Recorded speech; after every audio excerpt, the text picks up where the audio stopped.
it alone. My heartbeat is drumming, but my head's in the zone.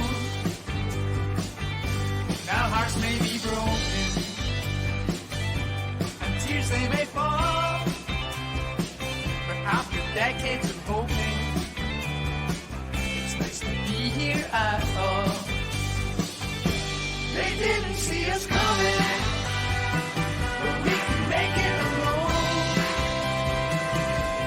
Let's just believe until we have to go home.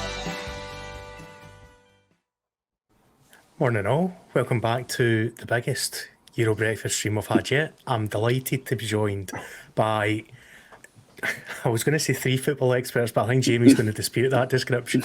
But I'll start with Jamie to cover North Macedonia. We've made a conscious effort to get a bit more chat about the nations that people will know about as well in any great depth. So welcome in, Jamie. It's nice to have you in the stream instead of the chat for a change. I know, it's good to be in here. Obviously, the build-up to when I was coming on, you were saying, I've got a Macedonian expert coming on. It just put the pressure on, but no, good to be on. And after watching the previous ones, it's good to finally actually put a face to the name. Absolutely. Also welcome in journalist of the Daily Record and other related publications. It's actually the first time I've said hello this morning to Ewan because we were having a few issues getting started. So how you doing? Welcome in, Ewan. Hopefully you can hear me. Yeah, good. I should say Lanarkshire Live as well. Lanarkshire Live predominantly is my Live, absolutely. Focus. So always got to plug. Doing some amazing work ahead of the Euros, some great videos and stuff like that. The problem was that I've got a MacBook, so I didn't have Chrome on it, and Safari doesn't allow you to use Twitch, which I've never used before. It was very much like taking the stabilizers off the bike this morning, but I'm glad to finally be here. Good man. I should also say, if you're into your Scottish football, Lancashire Live's a cracking follow as well for all your West of Scotland news. Generally up to speed on that more than anyone else. Exciting season ahead for the West of Scotland as well, isn't it, Mozza? Exciting, very exciting. I'm really looking forward to it, I must say. And finally, we've got Andrew Todos of Zoya Londonsk. We talked North Macedonia there with Jamie. Andrew is a journalist who has a specialist knowledge of Ukraine, and he's actually going to the games at the minute. So delighted you could find some time to join us, mate. Really appreciate it. Yeah, no problem. Big game this afternoon. Looking forward to it. In Bucharest right now. Hopefully my signal holds out for the stream. Fingers crossed. But yeah, we'll start off by going through yesterday's games, as we always do, and just kind of get a bit of reaction from it. I suspect the first one won't take us too long to sum up. Finland 0, Russia 1. One moment of quality in the whole game, and that won the game in the end. Who wants to jump in with our thoughts? We start with Jamie? Yeah, go on then. Yeah, I think the game for me changed when obviously the Finland goal got disallowed. A marginal offside. That just seemed to change the game completely. Obviously with Russia in the first game, we didn't actually know if Russia were just really poor or if the Belgians were just really good. But they've showed, and that's it. They've got the goal, and obviously went on to win the game, and now they're right back in the mix. A lot of people wrote them off, but now they're right in the mix to qualify now. But I really interested, like the goal as well. It was a class goal. But no, they're right in the mix now. The thing is, I'm still not convinced by them. Defensively, they look really dodgy. But they've clearly got a bit of quality they weren't able to show against Belgium. It probably helped them having Zhirkov injured, I felt, because he was worse than just a wasted jersey. But yeah, Ewan, what were your thoughts on the game? I'll be honest, I was only kind of momentarily glancing at the game because I was working. But yeah, I mean, was it probably one of the worst games of the tournament, wasn't it? Yeah. You weren't missing much if you were only glancing. If you were going to miss one, then that's probably one of the ones you'd miss, wasn't it? I'm kind of like that. I mean, I love watching football and stuff, but there's been some games that I've maybe skipped on so far this tournament. But yeah, I mean, I watched the bits I did watch. I thought Glenn Kamara was brilliant again. I think he's shown that. To me, he's an unbelievable player. I think there'll be offers in from in the summer for Rangers. He's a top player. I think he'll go and play any of the top clubs in Europe. I think he's that good. Maybe not a guaranteed starter at those clubs, but I think he could go and play for any of them and be making an impact when he's needed. Yeah. I was really impressed again with Kamara, I must admit. I like the look of the striker that's up with Timu Pukki as well. Is it Poyampalo? I can't pronounce it very well. Apologies. But in terms of Russia, they had a few pretty impressive performances. Juba's just an absolute force up front as well. I don't think any defence will enjoy playing against him regardless of what country it is. But what were your thoughts on the game, Andrew? Well, same as you, and I was just glancing in just because I was doing a bit of my own work as well. But yeah, it didn't really inspire much, to be honest. The match, Finland started off quite positively, but it eventually just phased out really. And Ukraine played Finland back in March, and it just seemed a bit similar. There's few aerial threats. That sort of stuff. And I mean, at the end of the day, that Miranchuk goal was quite special, even though, I mean, did it have a deflection or not? I couldn't really tell. I think there was a slight nick, but nothing too major. But ultimately, yeah, that's their sort of opening 3 points. And, with them being at home, you might bet on them to finish in the top 3 and make it out to the knockout rounds. Yeah, absolutely.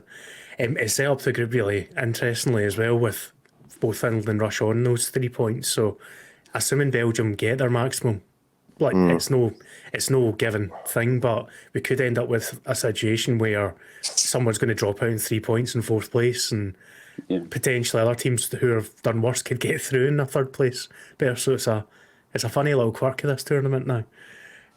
But yeah, we won't dwell on that game too much because I don't think there's too much to dwell on.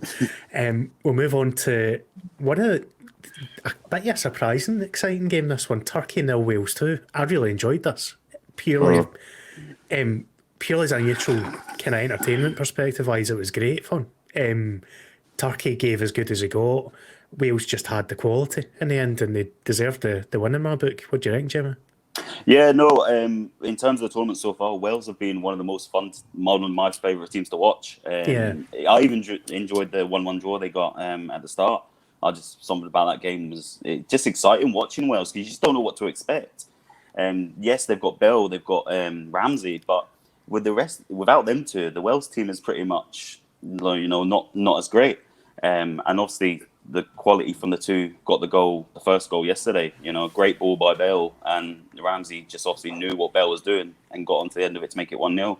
And then, the way Bell set up the second goal, everyone was expecting to stay in the corner, but nope, he just cuts into the box and sets up for Roberts to score the second. It was really exciting. For Turkey, I was a bit let down because everyone had them down as a dark horse, but there's just Channel. I'm about to ruin his name pronunciation, but is it Chanaloglu or Chanaloglu? I'll probably ruin that completely. I'm not going to try to. But he's not really done much for this Turkey. He's one of their most creative players, and we've not seen much from him. And and where everyone talked about Yilmaz at the start of the tournament, but I just feel he's been very isolated at the top of there on his own. He's getting no support. And he just some of the chances he's had as well.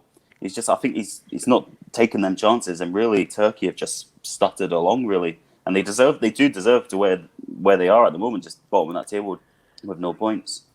I've got a horrible feeling that the words Turkey and dark horses might have came out my mouth in the preview show did, so I don't want to talk too much about it. But the difference was Wales were clinical. If Ramsey could actually finish, it'd have been 4-0. And then they missed the penalty when you think about it as well. But that was an awful penalty. These short run-ups to penalties are just... I never trust them. You just don't know what to expect. Surely the keeper can read it if he's stuttering along with a short run-up compared to a long run-up. But yeah, he got what he deserved with that short run-up. He just didn't look confident, did he? No. Did you see more of this game than you? Yeah, I was still working, but I had it on in the background. I thought it was a really entertaining game. All credit to Wales, they came out and they kind of attacked really well. I thought Dan James was really good on the left. He just provides that outlet. His pace is so dangerous that I think sometimes it means that if a team opens up against Wales, they're kind of scared of his pace because he's lightning quick. You seen it in the first game when he ran by the ball, he just took him straight out. I thought Bale was good. I'm not Bale's biggest fan, to be honest, but I think that he was exceptional yesterday. He really carried his team. He's almost a leader for his team in the way he kind of the catalyst to their good performances. And I thought that Ramsey was excellent as well. I think his third man runs that kind of beyond the target man were exceptional because he would get into the box. He's the one that was getting on the end of all the chances. And I think for a Scotland fan, it was a little bit depressing probably watching Wales because when I look at our team on paper, I'd say we probably edge it. But just the way they played, and kind of no fear, really having a go.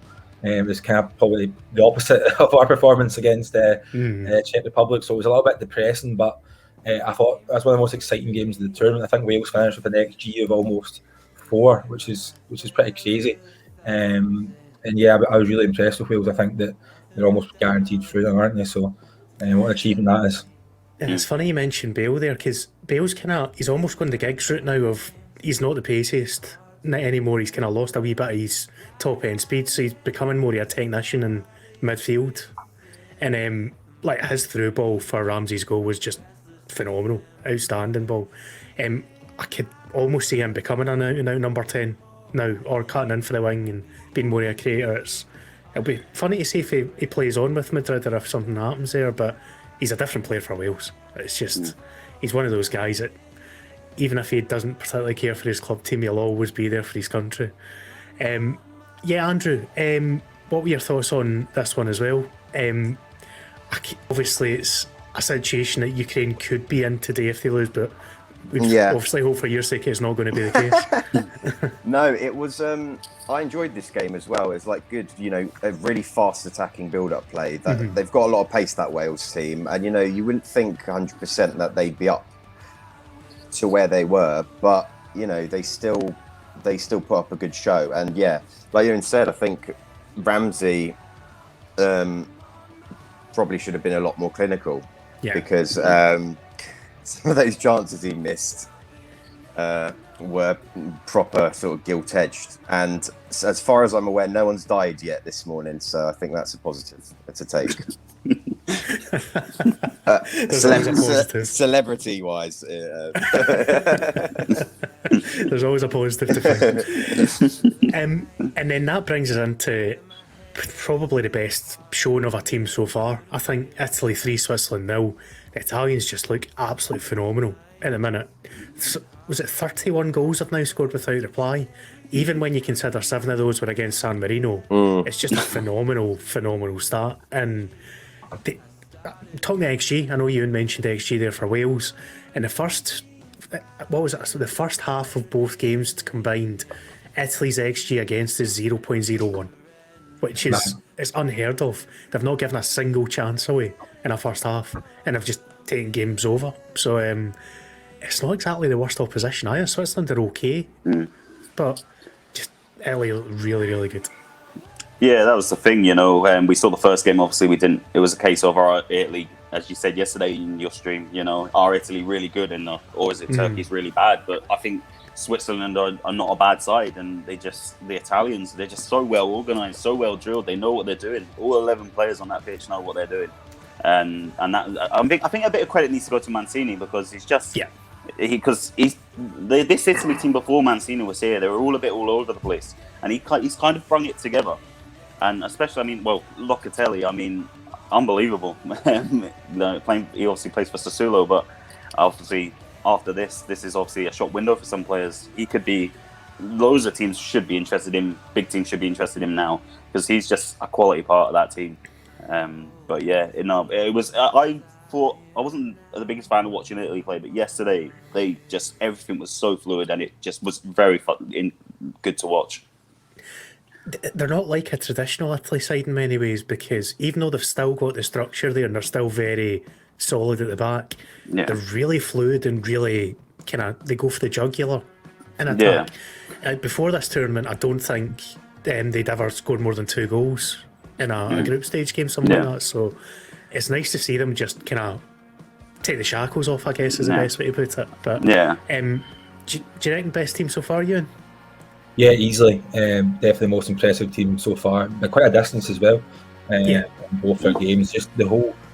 It's just how well they function as a unit. You know, you talk about the defensive record, which has been incredible, albeit they've not played one of the top nations. But just the way they work as a unit, they all know their jobs. They seem like a team, don't they? They all know their positions and all know what to do in the ball. Put a downer on it to be kind of look at the other side. I do worry about their front three when it comes to the really big games, when sometimes it's tight and it's a moment of individual quality that wins the game. When you look at France with players like Pogba, Griezmann, Mbappe, Benzema can do that a little bit, something special in a tight game. Same with other teams as well. I think have incredible attackers. Even I don't want to say it, but England have people like Kane and Sterling and Grealish. People are capable of Rashford. People are capable of doing that. Belgium with Hazard if he's fit, De Bruyne if he's fit, Lukaku. I do worry about them when it comes to the big games. I don't think they'll win it, I'll be honest. But they're so good to watch. I've been so impressed. Their midfield three for me it's just brilliant. I'm a huge fan of Jorginho. Locatelli's been different class, and they've also got Verratti to come back in, who I think's probably he's one of my favourite midfielders in the world to watch. His technical ability is unbelievable. So how does he get back into the side? If he does at all, I don't know. You can't drop Locatelli, be the one to drop out, but you can't drop him now, can you? Yeah. You can drop him after the performance he put in last night, I don't think, especially with the 2 goals. But how did you find the game, Andrew?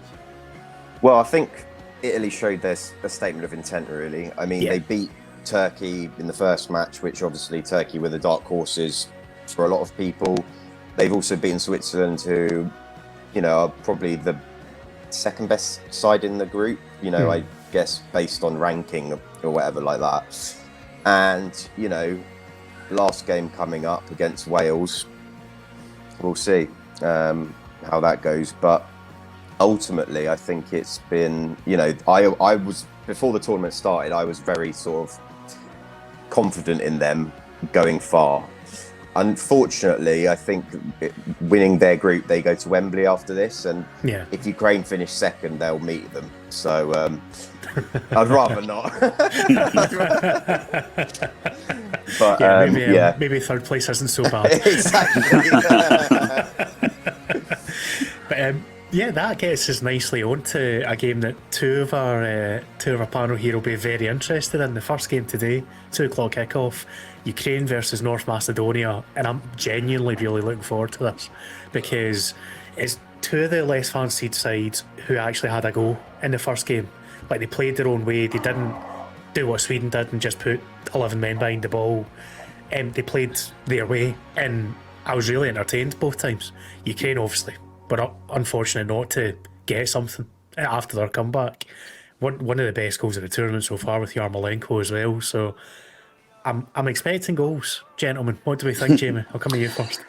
Yeah, I mean, I think there will be goals, like you said, definitely. The way Macedonia set up, with when we played Russia, I'm saying we now, Jesus, when they played against Austria, they just went for it, and that's what it is. The first time at a Euros ever, well, major tournament ever, they just went for it, and the way they're set up with the wing backs, attackingly was class with Alioski and Nikolov.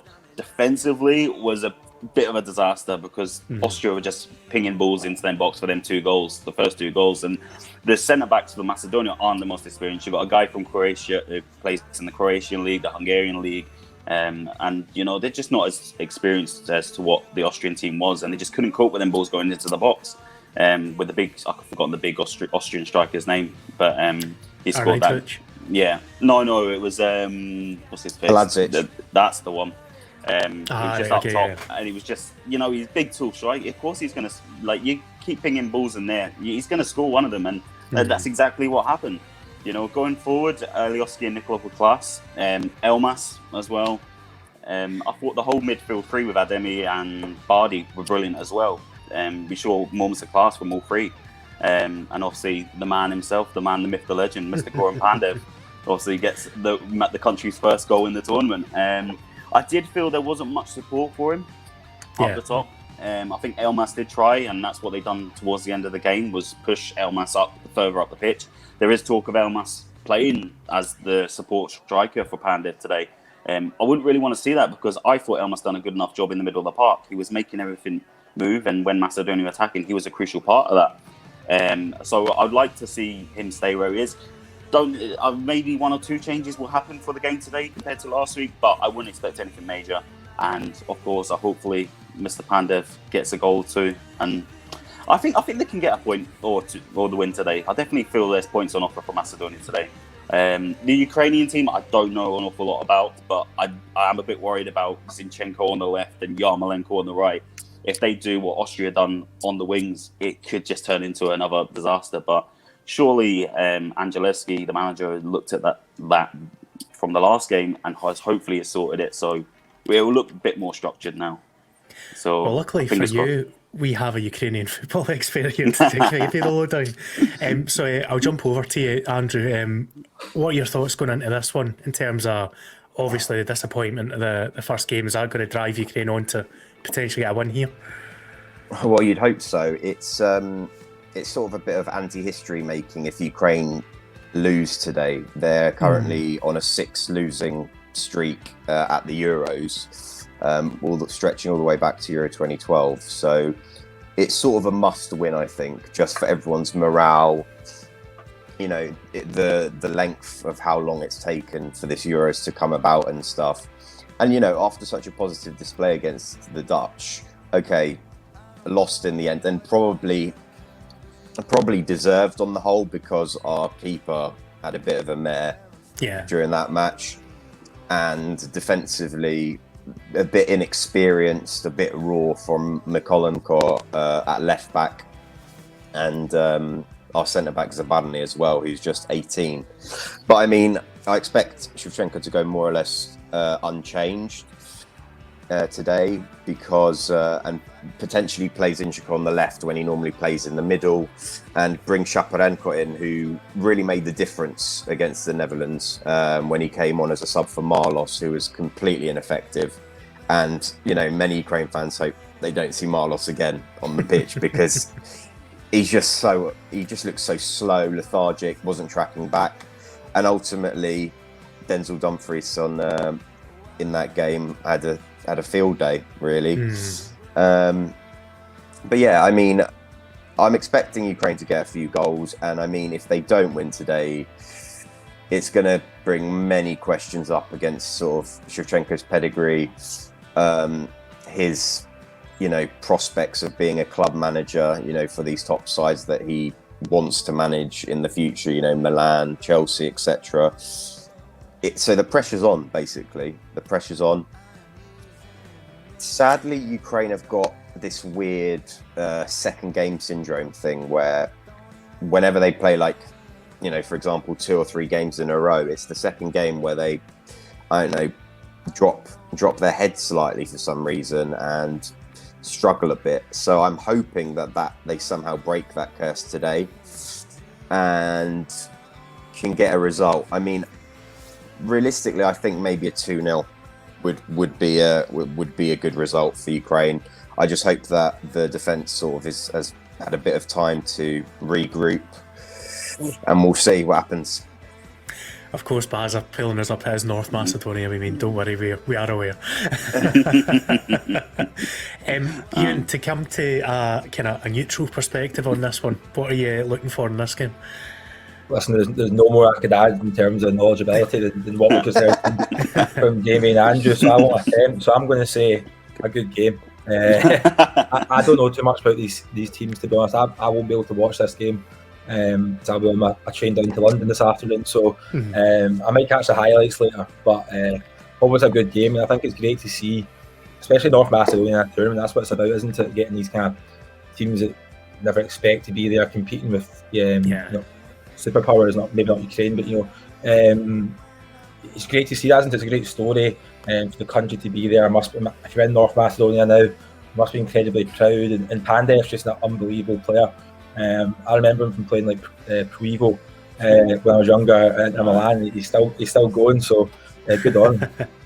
He's also technically North Macedonia's youngest ever goal scorer. I think someone said that, Which I was chuckling when I saw last night. But I genuinely think this could be a really good game with both sides knowing they need the 3 points. There's not going to be any thoughts of defence from either side, I don't think. And the worry for me would be that, you know, the Macedonian, they don't have that many people to come on the pitch substitutes wise. It's a very it's an experienced bench in terms of age and like club careers, but in terms of being on this stage with the quality of the player, Macedonia on the bench don't have much of that. So that could, like that's what happened in the Austria game. You know, the last 15 minutes, that's where then the goals came in to make it 3-1. So I do fear that they could tire, and when they start making subs, that's when I think Ukraine can maybe just start like bringing on their players, and that's when they could essentially score 1 or 2. So that is crucial. The last 20 to 15 minutes will be very interesting to see what happens for this game, I feel. Well, there you go, folks. I hope you feel a wee bit more cultured about the two nations in the first game then after that. That was a good wee chat. We'll move into our second game, which is Denmark playing host to Belgium. And this one's going to be really tough to call, given obviously what Denmark have been through the past few days. Is there going to be a massive reaction? Is it going to, like, if I remember correctly, this is again in Copenhagen, this game. So you'd imagine the fans will just be really willing them on to get 3 points and get back into the swing of things. Belgium looked really, really good in match day 1. Again, it could be an absolute cracker of a game, this one. I'll come to you first, June, since we finished with your last thing.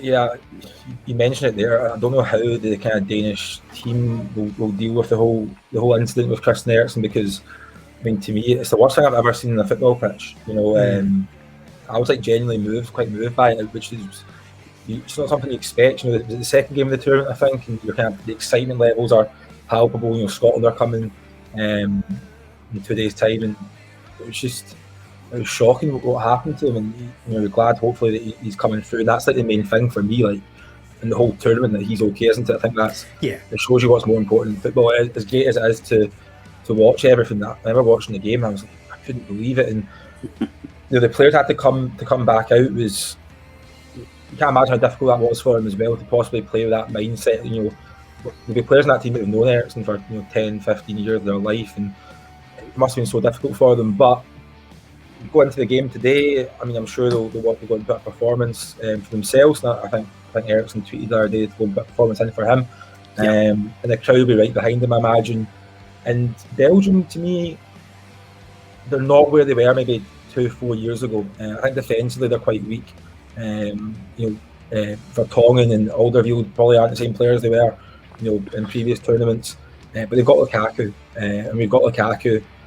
You've got goals, and you've got creative players like Tielemans, and when De Bruyne and Hazard come back, I think they're a real dangerous outfit. But I'd expect Belgium to win it. But again, I don't expect Belgium to win this tournament either. Funny that you said that, and I've literally just shown a comment from the chat saying Belgium will win the tournament. I think I fancy Denmark to get something out of this game. Obviously, it'll be really tough for them emotionally, I'd imagine, going back out on the pitch and kind of trying to put that to the back of their minds. But the main crux of the biggest thing to take away from it is it looks like Christian's going to be fine. So, to be honest, if Denmark went out of the tournament, I don't think the home crowd would mind too much at this point. The main thing is that Eriksen's going to be all right. But I'll come to you next, Andrew. How do you see this one going? Do you think Belgium will get another win, or do you think Denmark will take something despite the kind of emotional charged side of things? Well, that first Belgium game against Russia, they were, quick out the blocks, and then that second half was really dire to watch, to be honest. It was just like complete phasing out. And maybe that's got something to do with how old the squad is. I mean, I know it's sort of the final chance for their golden generation. And, ultimately, I think they'll give it a go. And, Denmark were tipped as well by other people to be dark horses. Didn't work out in that first game against Finland. And obviously, they had chances once the game restarted. Højbjerg missed the penalty and that sort of thing. But I don't know. I think Belgium will probably edge this. I think they've got just probably a bit too much quality. You know, Lukaku, Carrasco, they'll probably just get over the line. I don't know how far they'll end up going in the tournament, just because I just never fully trust Roberto Martinez as a manager at this sort of level. So yeah, I've got a feeling that Belgium will probably finish this group with 9 out of 9 and get a bit of revenge on Wales at some point in the tournament if they meet again. Yeah, the Martinez factor does play in my mind, I must admit. Also the fact when you look at, you mentioned how old the defence is, you've got Boyata, Denayer are the guys in reserve to come in. Even they're not the youngest, and we know that they've both got a mistake in them. So I think defensively is where, as DM said in the chat as well, there's a slight concern, I'd say, for Belgium in terms of going further in the tournament. But Jamie, do you think Denmark get something here? Yeah, I mean, it's not, obviously, we can't really judge Denmark on, I mean, you can maybe judge them with the first 40 minutes before the incident happened. And, you know, I think Denmark-Finland was a bit end-to-end for me before obviously the incident happened. Obviously, after it, I wouldn't really judge them on it due to what happened. But, no, I think, you know, obviously Ericsson was their talisman pretty much. Obviously, they've got Braithwaite up front, and the big Barcelona man. I don't know if he offers much for them, but yeah, the Belgian side, you know, is De Bruyne back today? I'm not too sure. I know he had an injury. Don't believe he is. I think he's still out. So I think he's a crucial part of that Belgian team, and obviously not having him could suffer them. But I think, like Andrew said, the defensive wise, probably not the greatest, but attacking wise, you probably can't take it away from them. They've got so many options. I would expect goals. This is another game where I would expect goals, to be honest, because I think Denmark will be up for it today. Obviously, being back in Copenhagen, it's going to be a very, you know, big moment coming back after what happened recently. So, yeah, I think this is good. This is another game that's got loads of goals written over it, I think, from Lukaku, and then obviously, you know, Denmark as well. So, and obviously, Denmark needs to get a point at least today to stay in this competition. I feel like it's almost cheating to call Braithwaite a Barcelona player at this point, isn't it? It's just one of those things that doesn't sound right. It was one of the most random transfers ever. He must have a cracking agent. It's like it always reminds you of people like Kevin Prince Boateng. It kept getting good moves. Those kind of players, they always seem to fall on their feet or fall upwards, I should say. Yeah. And then into the final game again, one on paper looks a bit of a cracker. Netherlands against Austria. I was pleasantly surprised with that first game. I thought that, obviously, you know, David Alaba's got loads of quality, and they've got guys that have got quality through the team as well, but they were a bit more attacking than I was expecting, and Sabitzer really impressed me, to pick another name out. I'll come to yourself first, Andrew, and your thoughts here. Do you think, is this looking like a stalemate, or do you fancy one or the other to come through? It's a weird one because, I don't know, Netherlands, despite the fact that they beat Ukraine, you know, if they come up against a better quality team, you know, overall, you know, like one of the elite sides, probably won't have enough to get past them, because they were pretty shaky at defence. Like, we saw that, you know, they ended up conceding those 2 goals from Ukraine. And there's something that you just don't trust about them because of De Boer. And I don't know. I watched Austria, and, you know, David Alaba was literally just controlling the game against North Macedonia. Okay, it's against North Macedonia compared to the Netherlands in terms of quality, but I don't know. For some reason, I see a draw here. It like maybe a 1-1 or something like that, and would throw the group wide open for going into the last match day, which would, I think, be a benefit for everyone. Yeah, I agree with you, actually, if it is that way, that we need at least one group to go down to the final day. We don't just want basically ceremonial games for the third match day. It would take something away from what's been a pretty good tournament so far, I think. How do you see this one going, Ewan? I think it's a really close game. I think it'll be quite a good game. I don't think there's actually too much between the sides. I know Holland, some people are tipping Holland to win it, and for me, no chance. They're missing their 2 best centre backs in Delete and Van Dijk. If those 2 are playing, maybe put a back 4, but when you look for their team, it's like you've got Van Aanholt at left wing back, De Vries playing at right wing back, doesn't convince me. Like, do you know what I mean? It doesn't convince me it's a great team. We've got some very good players. You know, Wijnaldum's a top class player. Frankie de Jong, a top class player. Memphis Depay, Napoli's a top class player. But other than that, I mean, I don't think they're no great shakes, and they're probably quite fortunate with the group they've got that they're going to go through. I think if they play, as soon as they play a top team, that they're out. I'm not overly convinced on Holland. It's not the same Holland of yesteryear when they had all the vans and the classy players. It's a shame though, because I've always liked Holland because they're entertaining, a little bit crazy, but I don't think they're that great a team. I think they could easily get beat tonight, to be honest. Unfortunately, I think the Bucharest internet has given up on Andrew, but he managed to get any shots at De Boer and at Martinez before he went, so we've got that to go back on. Jamie, I'll come to you then. Go on, fire away. That's all. Yeah, same as you. And really, this Dutch team, I'm not impressed with at all. Like, obviously Scotland, Scotland should have won that game. To be honest, it was Depay that just was taking the Netherlands along.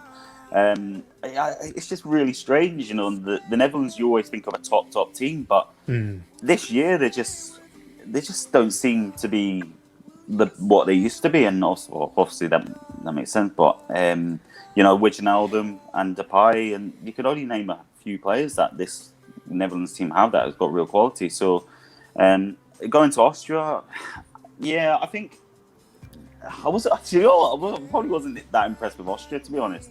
I think they got the game plan right against Macedonia. For some reason, Alaba went to centre back at one point in that game against North Macedonia, which was bizarre.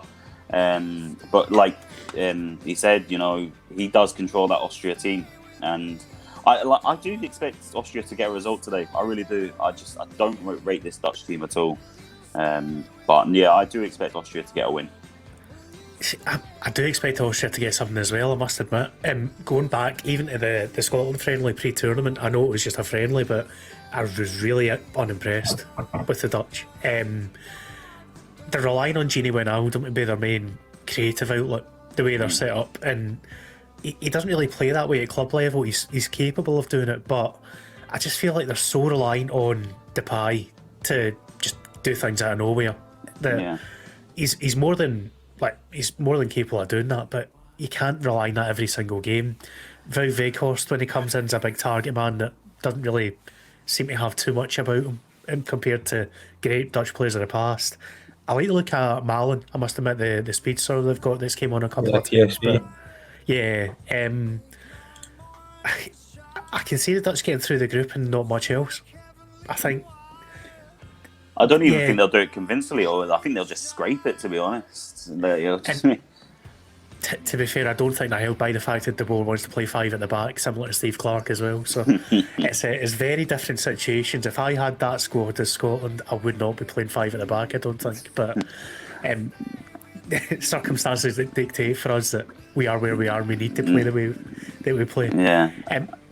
Talking of which, we have now gone through all the games and we can probably pick out one of the comments there. Let me just find it there from Ruling. Decent for Scotland last night with Switzerland and Turkey conceding a lot. His goal difference could prove crucial, especially if it's third place now that we're essentially angling for. The way it works, just to kind of clarify for anyone that isn't aware, is all but 2 third place teams will also qualify for the knockout stages. So basically we just need to be the third worst third place team to get through. I suspect Turkey might be struggling a wee bit now on their side. I think that can only be good news for us in terms of Scotland. Who wants to jump on? No, 100%. We need to win a game first, but this is true. If we do manage to do that and avoid a pasting tomorrow night, then we might have a chance, but it makes you look back to that first game with even more regret, doesn't it? I thought we probably approached it the wrong way in terms of. I heard John McGinn speak yesterday and saying we'd been happy for a point with that game, but we really needed to win it. And I think it'd been better if actually that game came around last, because then we'd have had the kind of the free hit against England per se, the Croatia game, then you know exactly what you need to win that last game against Czech Republic. But look, we've got every chance still, but I think it's going to be incredibly difficult to qualify for Scotland now, if I'm being honest. I want to be an optimist, but I'm struggling to see Scotland beating Croatia or England, if I'm being honest.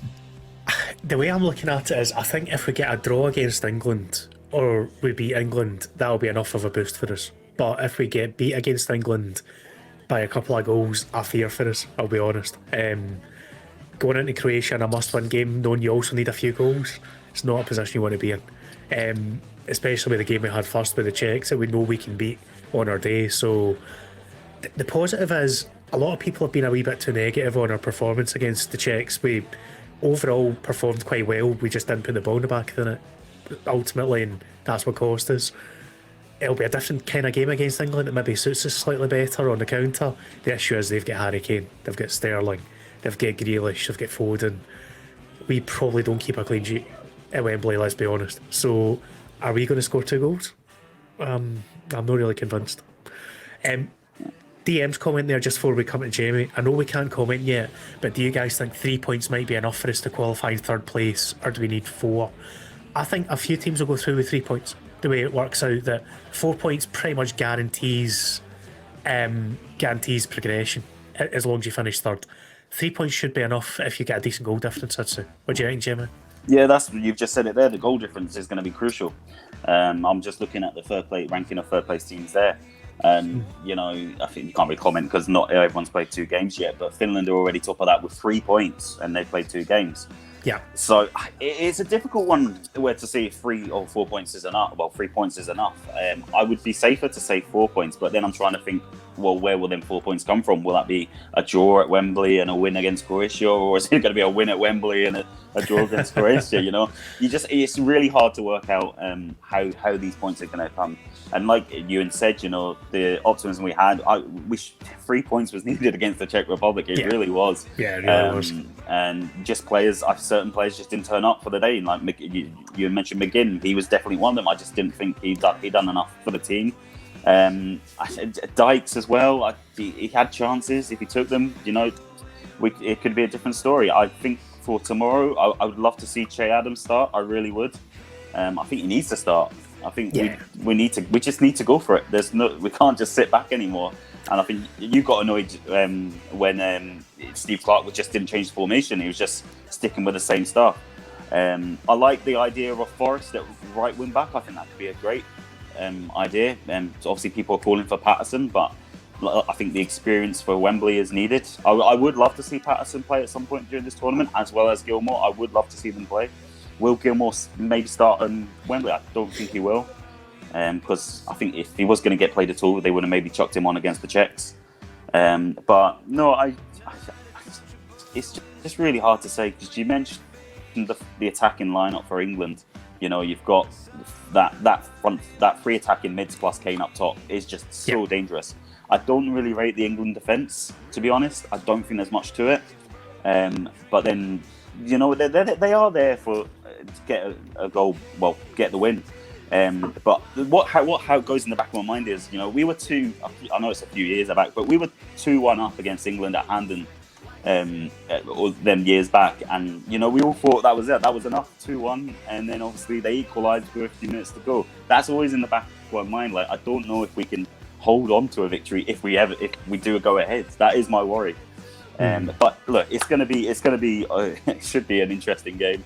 It's a massive rivalry, and I am looking forward to watching it. But hopefully, Scotland could get something out of it. We just need to score the one in the 89th minute and get Armstrong off the pitch, and then we'll be all right. A few good points made in the chat. I'm going to pick them out just now. Firstly, there's a huge amount riding in that Croatia-Czech Republic game now, because if Croatia don't beat the Czechs, it's basically winning in for Scotland, all being well. But that would also rely on us taking care of our own business. We don't need to worry about anyone else. Frankly, we just need to worry about ourselves. And if we don't get up to 3 points minimum, we're not going through. Simple as that. So let's stick with that first of all, that kind of thought process. By the way, welcome back, Andrew. I see you managed to. Hi, yeah. Phone went a bit hot. The phone went a bit hot, so temperature thing wasn't just forced the phone to freeze. But yeah. back. We've just been talking Scotland, England. Basically, won't surprise you to hear with the chat we've got here. I'll come to you for a bit of a neutral perspective then on that game. How do you see that one potentially playing out? I mean, the fact that it's at Wembley, I know it's a big rivalry, there's a lot of fans, etc. But I think, sadly, for you guys, England probably going to edge it again. That's how I see it. I think it's going to be another narrow one. No Yuri Geller from the sky.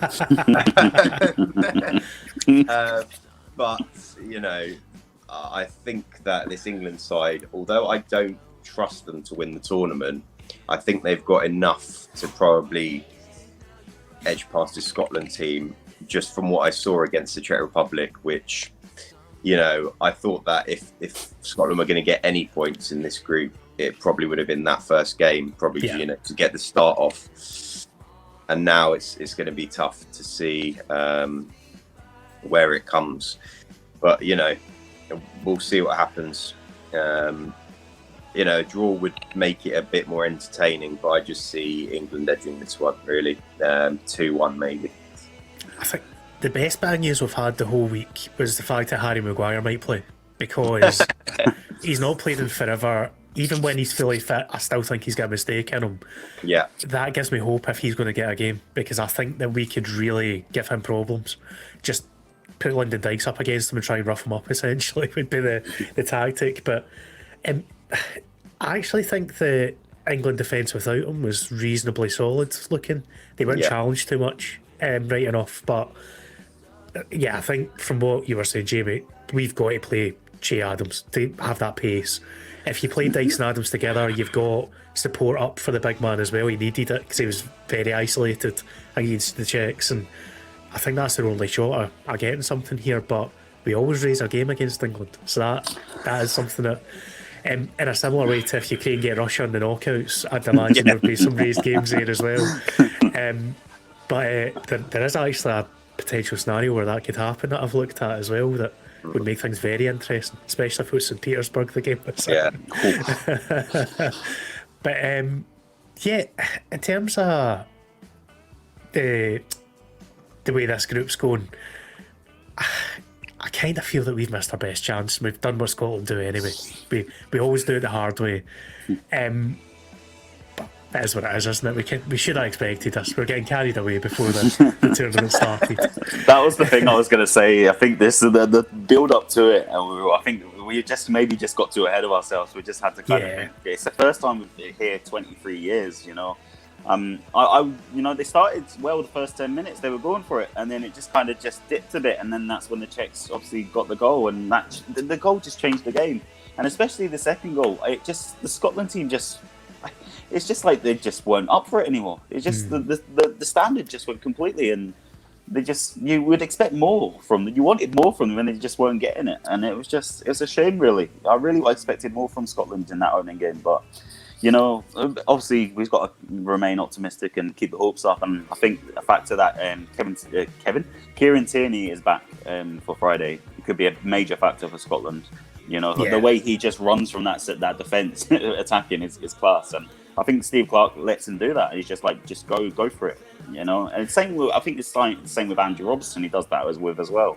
He just gives him the freedom to just go and attack, which is great. It could be worse. We could be sitting here in Budapest as Hungarian fans looking at that group, having just played Portugal, thinking, we'll get France and Germany coming up next. Is that the hardest group that anyone has ever been given as a We Are Nation? Is my question.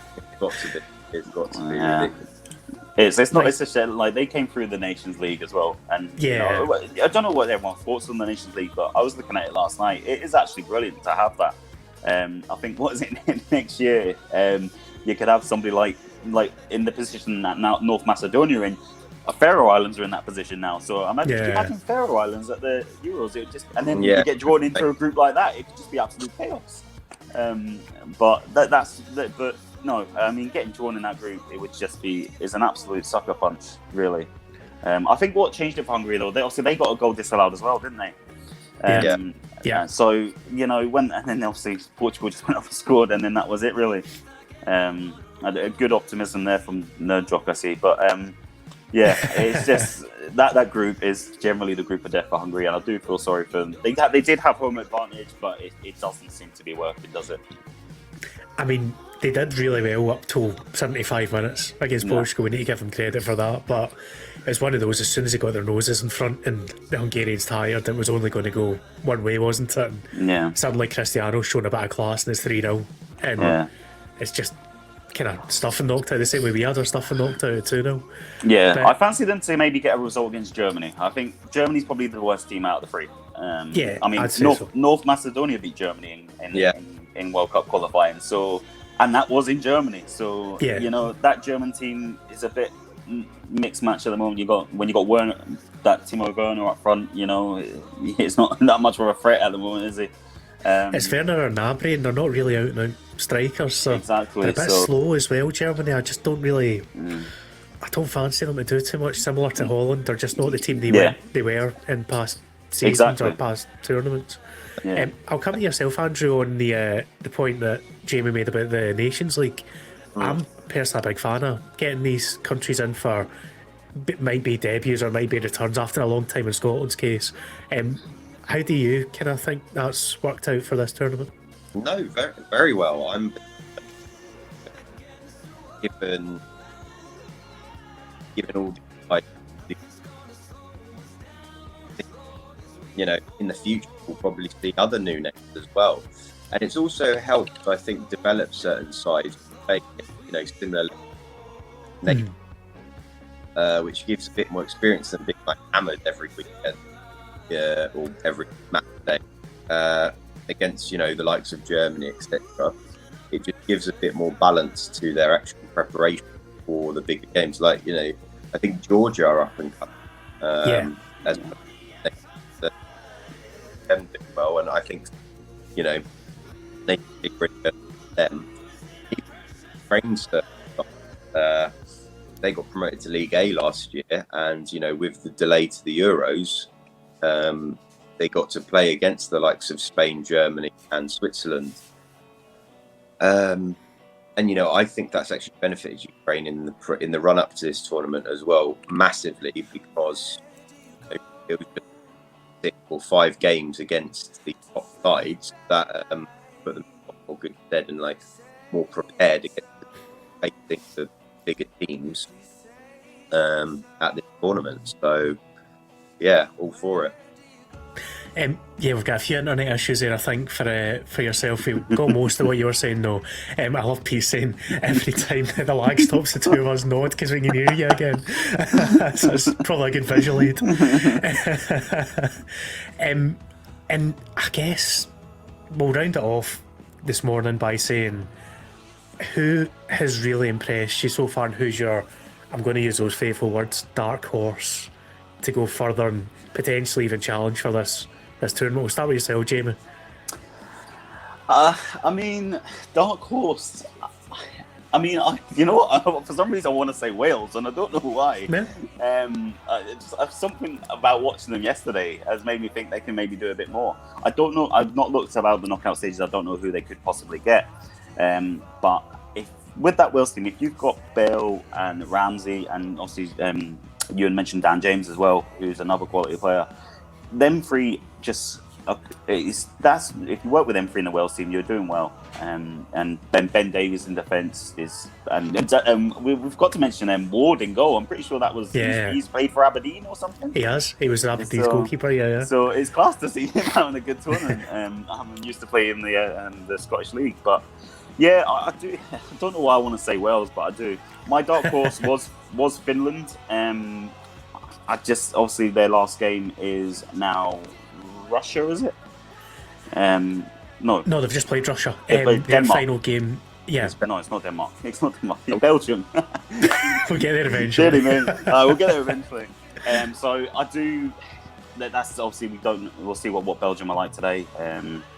But yeah, I think Finland. But obviously, my clear favourite to win the Euros is definitely Italy. I don't think I can look past Italy. They just looked so. We've already said so organised before, but yeah, I can't look past Italy to win the Euros now. I was really, really impressed with them yesterday. Yeah, all I said on my Twitter last night was give me Italy France at any point of this knockouts, and I'll just be a happy man. I don't care what happens other games in the tournament. Just give us that for 90 minutes, potentially extra time. I think that would be such a showpiece game with the way the sides are looking just now.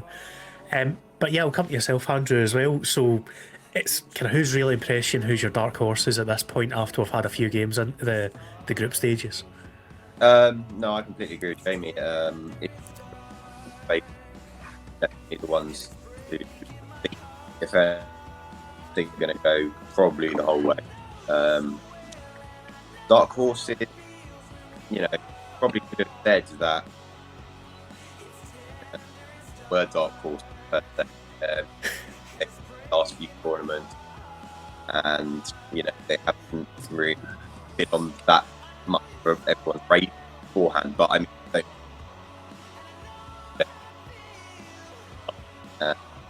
everyone knows that.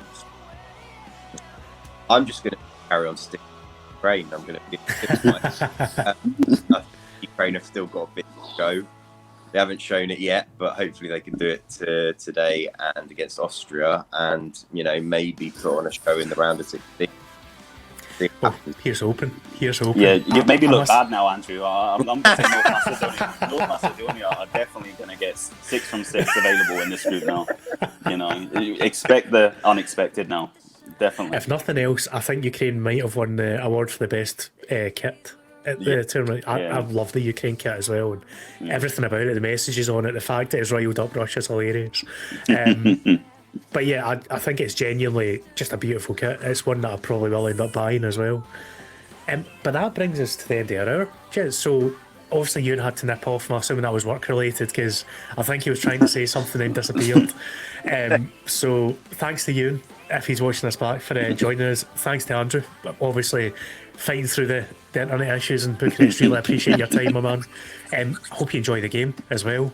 But I won't say I hope he's won because Jamie's here and I need to say thank you to him as well. So I hope it's a good game regardless, whoever wins. And thank you to everyone watching. Appreciate all of you. So make sure you give these guys a follow on Twitter as well for kind of insights and so on through the games as we go.